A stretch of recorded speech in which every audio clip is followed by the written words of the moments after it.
I thought I'd talk about the love affair that I have with heart and the beauty of that.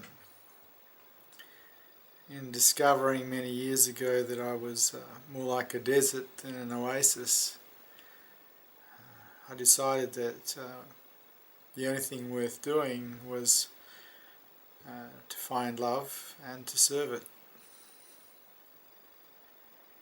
And that meant removing the obstacles, because it was quite clear to me at that point that love was actually everywhere. It's just that I wasn't perceiving it because I was too closed. There was too many things in the way, too many filter systems. But I had experienced it. I had experienced unconditional love, and I realised it was the true jewel of consciousness. And so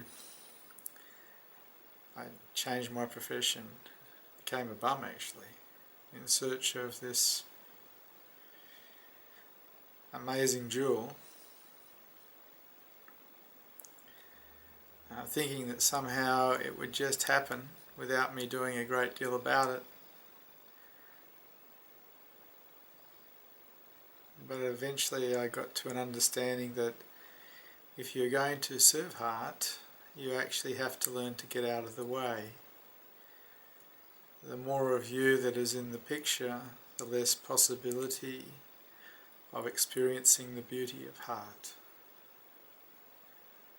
And when I say you, I'm talking about the false identity that calls itself I, which is made up of a whole pile of reference points from the past projected to the future, and a whole pile of belief systems, expectations based on those belief systems. Defense systems to protect the belief systems and protect any possibility of feeling any wounding you might have.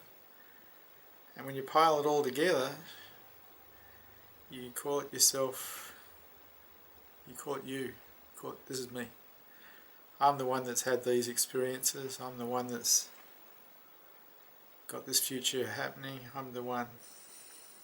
And of course it's all made up, because in the moment, without a thought, who are you?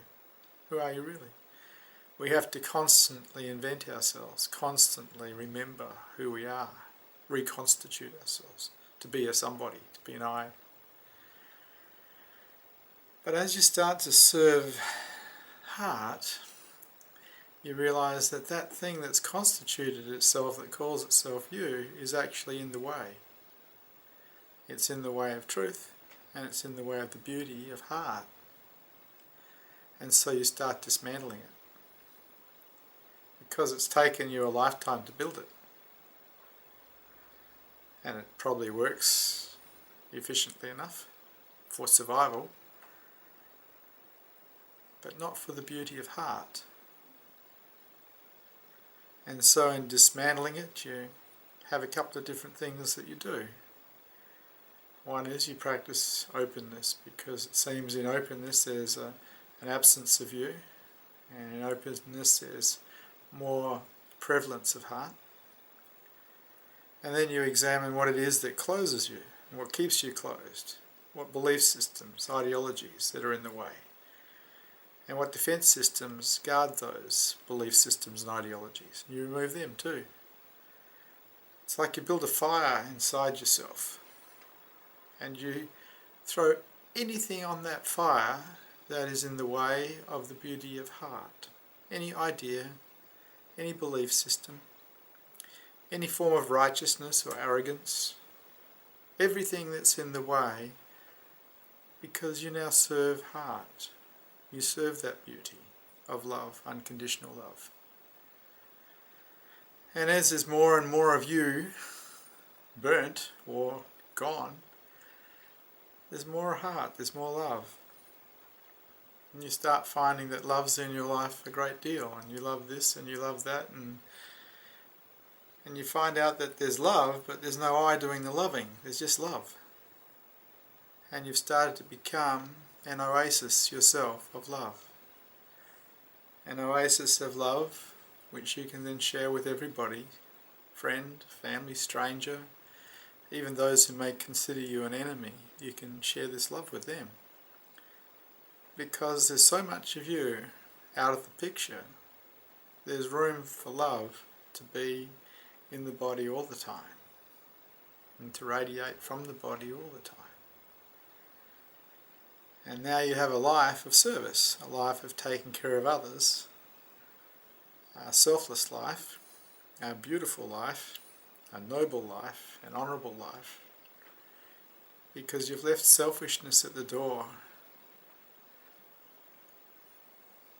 and it's no longer about you. It's about what you can do for others, if anything. How many people can you lift today, help today, support today, love today? And of course this is the way of the heart. This is the beauty way. And it's totally up to you, because only you can support heart. Only you can learn to get out of the way. No one can do it for you. That's not a possibility.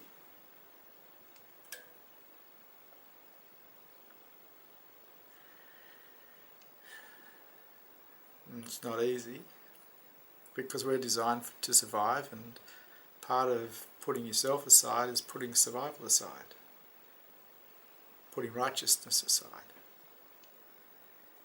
allowing yourself to be vulnerable and open and sometimes helpless instead of defended and sharp.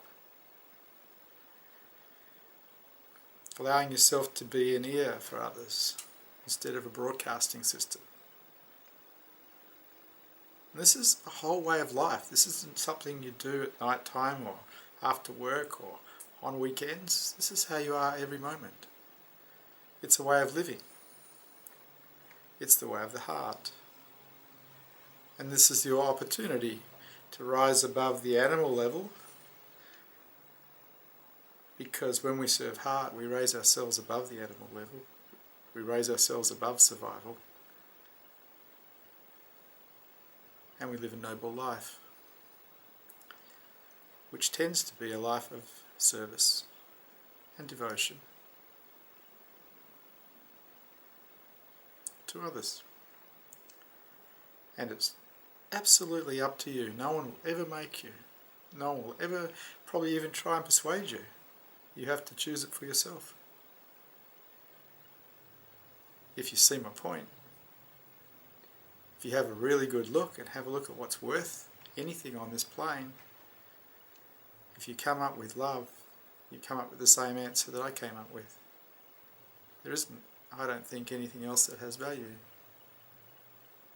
And so I serve love, I serve heart, and I serve you. This is a very beautiful way for me to live. And I invite you, if you wish, to join me.